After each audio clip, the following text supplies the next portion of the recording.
Hey YouTube, here just working on a friend's gun here. We have a G&P, just a basic G&P, no,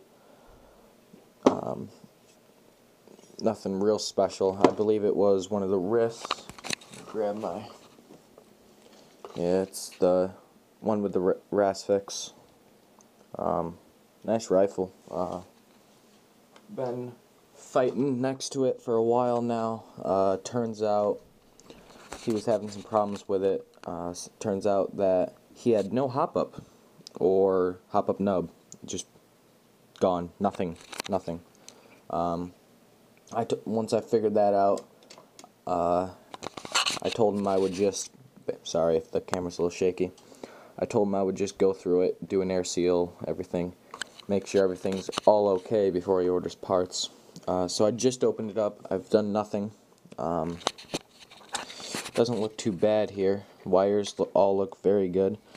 As far as lubrication, there's a little bit of dirt in there. I don't see a whole lot of metal shavings.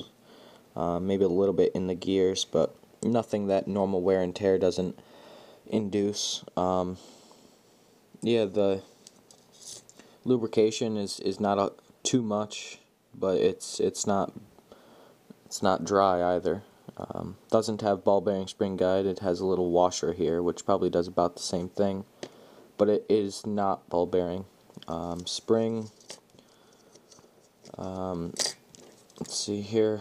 I believe it's an M120 spring. It doesn't seem to look variable pitch. Maybe a little bit on the end. It's a little closer than down here, but not too terribly variabled, which you might want to replace that for a more variable pitch spring. Like I said, this wiring looks great.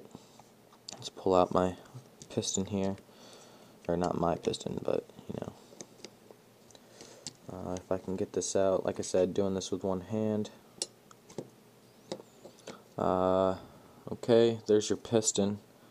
Looking like it's a little weared down. Julian, if you're watching this, you might want to replace this with what I used is the G&G full metal tooth, or the JG full metal tooth piston, and you're going to want to get a piston head as well, because this one is plastic and looks like it's starting to warp. It's pretty dirty as well, but I mean, not too terribly bad on the metal teeth. You just want to, with a high-speed G&P motor, the first thing to go is this piston. Second to last tooth is removed, or last tooth is removed, I mean. Something I did find interesting is it does have a polymer, or a very durable plastic trigger here, but I'll wipe my hands off here.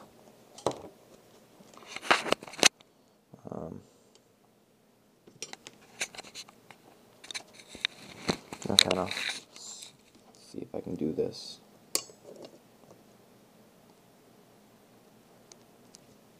Wow, that is tight. There we go. Sorry about that. Don't make any "that's what she said" jokes. They're just old.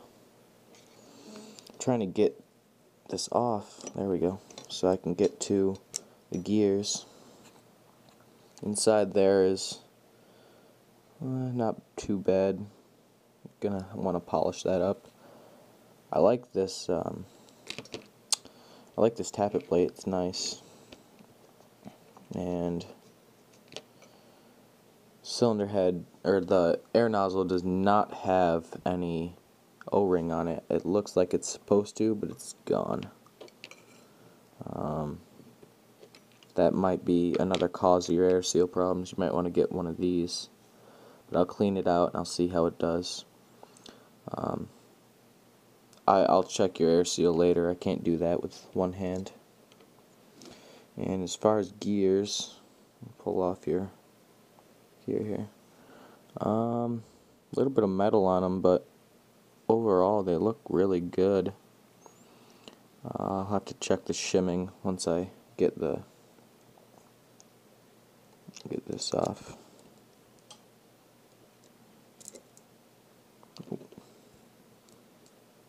Yeah, there is a lot of gunk in here though.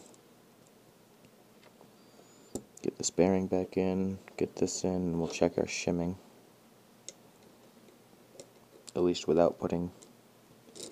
It looks shim pretty good without putting the top on, so I'm pretty happy with that.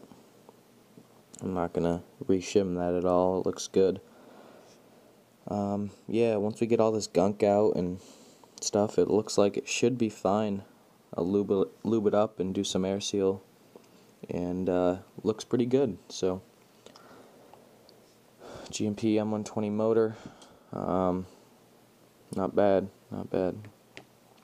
Could be better. I like the Titan A1 that I got in my BFC better than this. It's not very torquey, but it's not supposed to be. So all in all, it just looks dirty.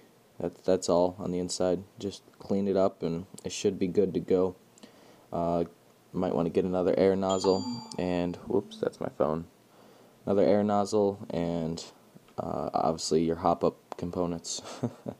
So all in all, looks very good. So Julian, you're not abusing this thing too bad. So we'll get that figured out, and I'll help you get whatever you need figured out. So all other YouTubers, have a nice day. This has been a G&P Gearbox Internals review. ActionAirsoftUSA out.